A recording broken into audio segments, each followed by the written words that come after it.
বাবাজি বৃন্দাবনে এসেছি। বৃন্দাবনের ব্রজবাসীরা, আপনাদের মতন ধামবাসীরা যারা, তারা ভগবানকে সাক্ষাৎ সেবা করে, ভগবানকে ভগবান বলে সেবা করে না, জানে যে এটা আমার সন্তান। কেউ নিজের প্রতি, কেউ নিজের সখা, এই সম্বন্ধ জ্ঞানে সেবা করে। এক বাবাজি শ্রীমতী রাধারানীকে নিজের কন্যা জ্ঞানে সেবা করত।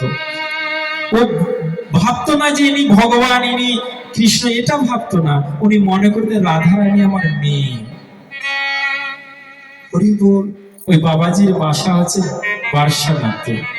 উনি বৃন্দাবনে এসেছিলেন, নদ গাঁয়ে এসেছিলেন, কৃষ্ণের গ্রামে এসেছিলেন এক কোনো কাজে। কৃষ্ণের গ্রামে যখন এসেছিলেন তো যাবটে গিয়েছিলেন। এদিকে কাক ফাটা রোদ্দুর, গ্রীষ্মকাল, খুব তৃষ্ণা লাগছে, ক্ষুধায় পেট চলছে, কিন্তু কিছু খেতে পারছে না। কেন জানেন? রাধারানীকে যে মেয়ে ভাবতে, পিতা মাতাদের মেয়ে কন্যার বাড়িতে কোনো কিছু আহার গ্রহণ করতে হয়। কেন করতে নাই? যাদের কন্যা আছে, যারা মেয়ের বাড়িতে যায়, তারা একটু বিব্রত মনে করছে, বাবাজি আমাদের খাওয়া বন্ধ করলো নাকি? না, আমার খাওয়া বন্ধ নয়। শাস্ত্রে কি বলেছেন জানেন? যে জগতে যত দান আছে, সবচাইতে বড় দান হচ্ছে কন্যা দান। জগতে যত দান আছে না, সবচাইতে বড় দান হচ্ছে কন্যা দান। বৈদিক মতে, বিধি মতে বলছেন যে সবচাইতে বড় দান হচ্ছে কন্যা দান।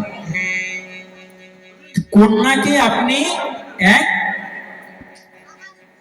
যোগ্য পাত্রের হাতে আপনি দান করলেন, ওটা দান হয়ে গেল।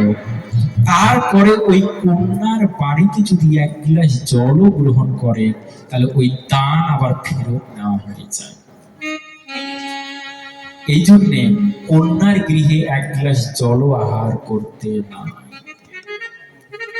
কেন? ওটা তো আপনি দান করে দিয়েছেন। দান করে কি আবার কোনো কিছু গ্রহণ করা হয়? হয় না।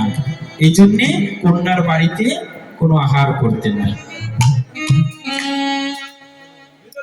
শুধু এটাই নয়, আমাদের শাস্ত্রে রয়েছে, হরিভক্তি বিলাস খুলে দেখুন, যারা নিজের কন্যার গৃহে আহার করে, তারা জগতের মলমূত্র ভক্ষণ করে।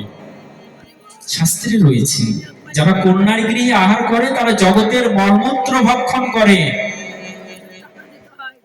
তো উনি রাধারানীকে নিজের কন্যা জ্ঞান করতে, উনি আর যাবটে খাচ্ছেন না। কেননা ওটি কন্যার শ্বশুর বাড়ি, রাধারানীর শ্বশুর বাড়ি যাবটে, উনি খাচ্ছেন না।